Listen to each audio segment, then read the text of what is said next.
All right, so look, the cruise ship crew member, no doubt the hardest working person in cruising, and it's honest when we say we could not have our cruise vacation without the crew member. But I've come across a couple of interesting perspectives about our relationship with crew members. And I got to tell you, just the other day on this cruise ship right here, the Margaritaville at Sea Islander, I saw a crew member get bullied for no teeth.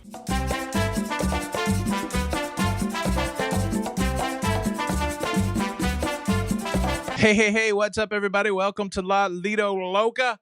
Like I said, I am your host, Tony, Sailor Tony. Of course, I should have a black cap on, I guess, if I'm going to be Sailor Tony. But I want to talk about perspectives and attitudes toward crew members. It's a weird vacation type. I've said it before. When you go on a cruise, you inevitably get to know these folks that work and live on the cruise ship, the crew members, and you have a feeling about it. You feel a certain way about it. You realize that these folks have left their homes and come to live on a cruise ship so that you can have a cruise vacation. The true and intellectual side of it is that they made that decision. Nobody's here against their will. And many times, living on a cruise ship and working on a cruise ship is a better opportunity for them and their families than getting a job and working in their home country. All of that being true, I still don't think that gives us the license to treat crew members bad because they willfully came to work on a cruise ship, but that's not everybody's perspective. That's the way I feel about it. I am concerned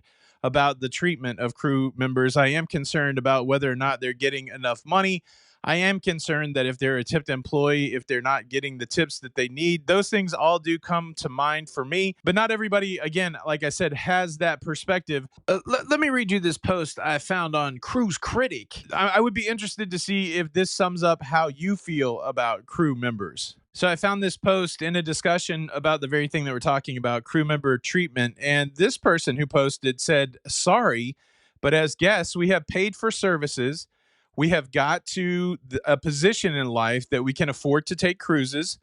On these cruises, the job of the crew is to serve the guest and make the cruise better. They do this because they are paid, and we as guests should get the services we have paid for." I don't have much argument with that. It goes on. They are not dedicated to the guests. They are dedicated to the payments they get. And if they don't want to do the job as required, for every crew member who wants to leave, 100 are waiting to replace them.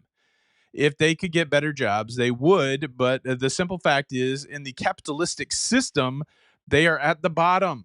Welcome to life.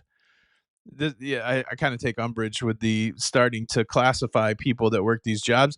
And then the final paragraph: the cruise lines only see the crew as an asset to be used until the time to be replaced. They do not respect the crew or care about them, and so why should the paying guests somehow be held to a higher standard? Guests are free to view any way they feel is correct. Without guests, they are the ones who would not have a job. Many other vacation guests can take it if they want. Many other vacations guests can take if they want. So the contention of this passenger or this cruiser is that cruise lines don't treat their employees well, so why should we care? These people willfully take the job, so why should we care? We paid our money, why should we care? I think there's, look, in every conversation, there's nuggets of truth and validity, and I think you could probably find some in that. Again, it does seem a little dismissive of the human element of that we're talking about people doing a thing and not just, I can't remember the philosopher Hume or something that said that, people should not be means to an end, and sometimes we treat people like that. I don't know. What do you think? What do you think? Do you think that cruise lines don't treat their crew members well, or they do? And if they don't, why should we? Again, I can't bring myself to be in that position. I can't get past the fact that it's a human being that's willfully doing this. But I don't know. But what I do know is that you should never bully a crew member for no teeth, which is what I got to tell you about. This lady was. Oh wait, hold on. Here it comes. Dance break. Get up, y'all.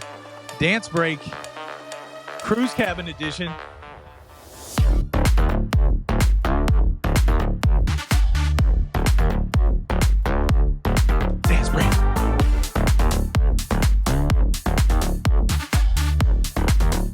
yeah. Okay, that feels good. Feels good. Dance break. Okay. Woo. Dance break.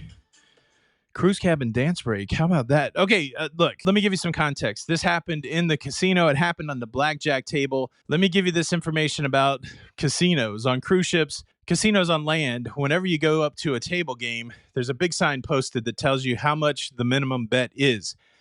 Like on the blackjack table I was on, $15 minimum bet, $500 maximum bet. And look, there's some etiquette when it comes to blackjack, especially blackjack that's being dealt out of a shoe. This might be too in the weeds, but there's a couple ways that you can get the cards in blackjack. There's a machine called an automatic shuffler that just shoots the cards out and randomizes them all the time.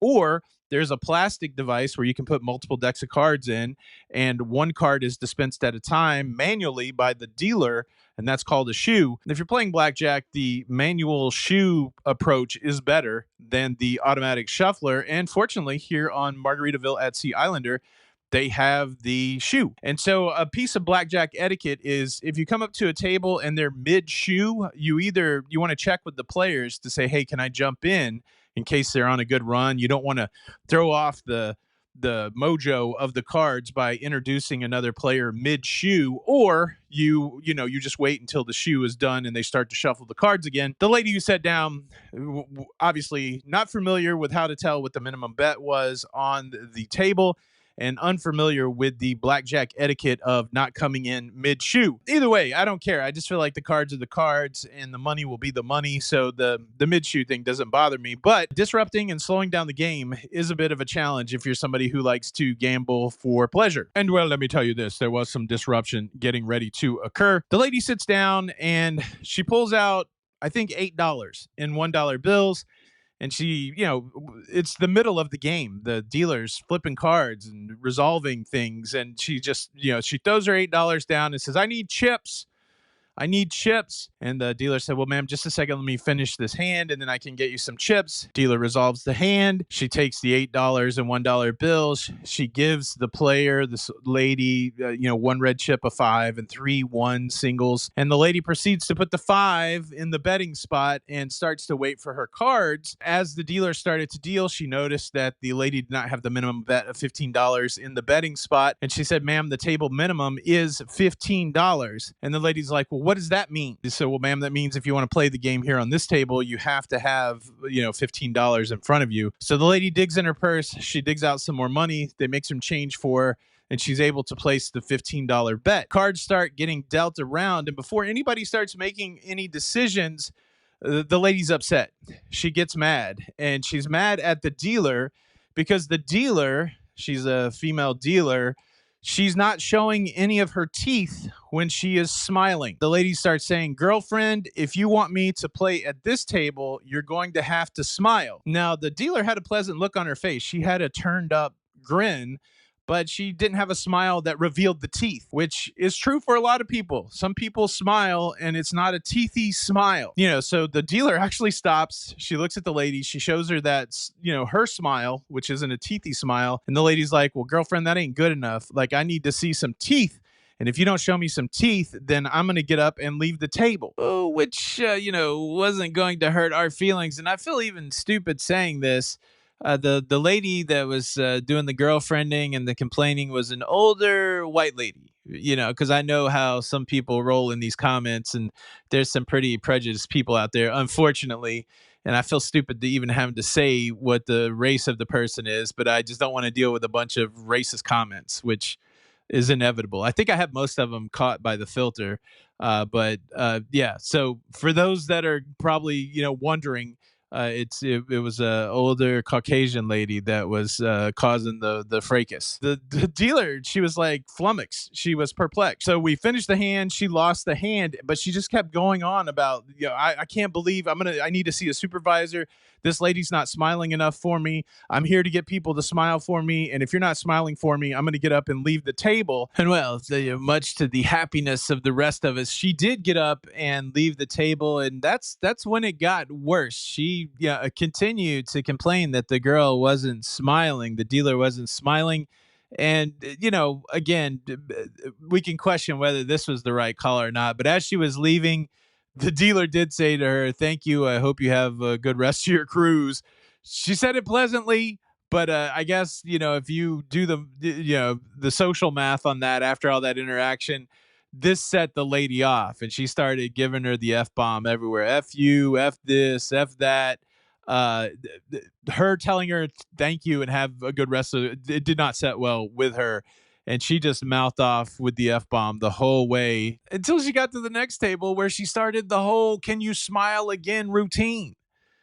Yeah, so I don't know. I don't know if this lady was drunk or just oblivious or just a horrible person, but it was I'd never really seen anything like that before, and you could tell it bothered the dealer. I felt bad for the dealer. I mean, they deal with a lot of stuff, obviously, but that one was a little rough.